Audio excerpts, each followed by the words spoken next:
What's going on, Junkie Nation? Gorgeous George and Goes are back with our guy RDR, who's just been an absolute storm since he's been in the UFC. Don't forget about the two titles he won over at One Championship. He's no scrub, man.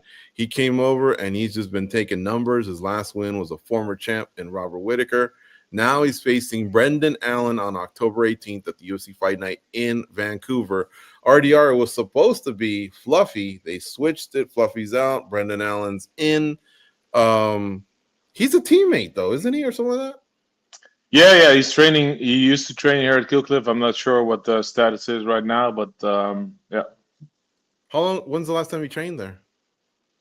In the last camp, he was here for a couple of weeks as well, but we never really did much work together. Okay, but for this camp, you don't anticipate seeing him at all. You're the clip. No, Killcliff. that would have been funny if he showed up this week, but no.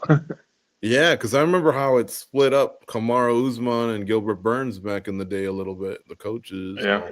Yeah. Well, that would have been a little awkward, but you just answered another question. You don't remember training much with him, or No, we never really trained much. He was never that welcoming to me, so I don't know. I never really wanted to work with him. as in he thought you might compete one day, or you guys didn't like each other?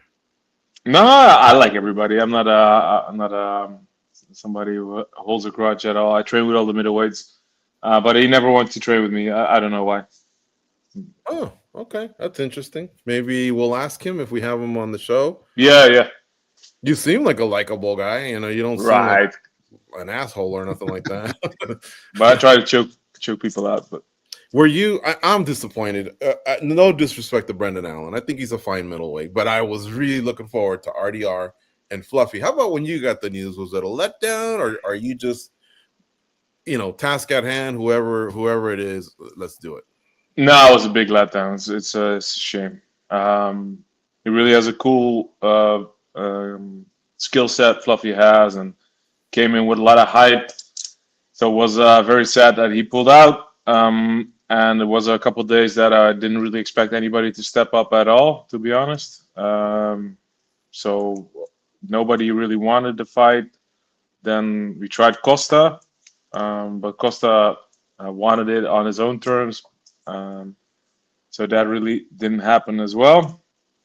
So I'm very happy, very grateful that Brendan took the call. What were Costa's terms? Can you share?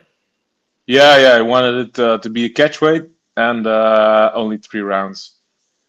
And that would have been fine for me, to be honest. But So I'm curious, as far as once you get the change and all that, what would you say is the biggest change from fighting Fluffy to now fighting Brendan Allen? What has to change on your side? Is it many things or just a few? for me, not a lot changes. To be honest, they have somewhat similar skill sets, and both of their boxing is pretty good. Fluffy wrestles a bit better. I think Brendan's jiu-jitsu is a bit better than Fluffy's. But the big difference is Fluffy he grows in a fight. He gets better when the rounds go on. And Brendan kind of fades normally. In the later rounds, he starts making mistakes normally. Every fighter, we have to believes in themselves that they're going to win the fight. The second that you heard the name, do you already kind of know, like, this is how I'm going to finish this guy? This is how I'm going to make this happen? Do you have multiple versions of what that finish could be like, or is there one in particular that you sit back and you go, this is how that night's going to end? Yeah, it's always, for me, it's always the finish. If I can finish somebody with a choke, that's always the best. The thing that I'm coming for.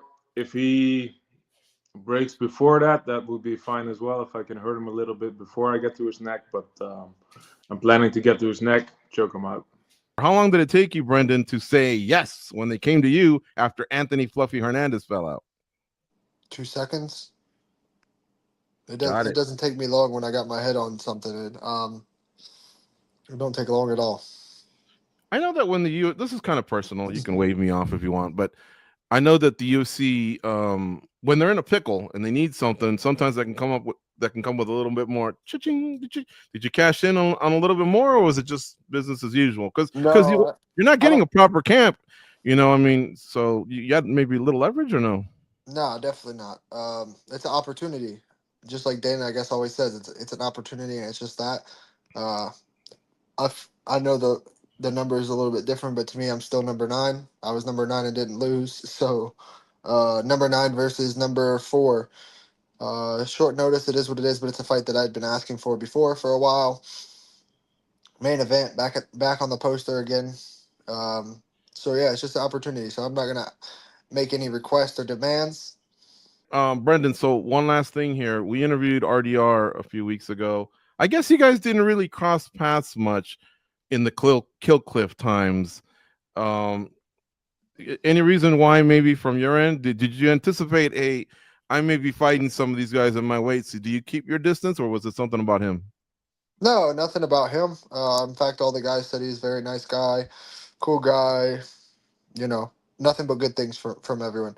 But for me, I'd already asked to been trying to fight him before that. So I'm not like a fake guy. If I don't like if I want to fight you, or if I don't like you, or have something to say about you, like I'm just gonna keep my distance and um, focus on me. Like I have enough friends in this division. Um, I'm not there to help him. I don't want his help. I'm not gonna disrespect him, but um, the point was to cross paths eventually anyway, especially as he was gaining traction and getting more hype and everything like that. So, um, yeah, for me, there was no real reason to train with him, to be honest.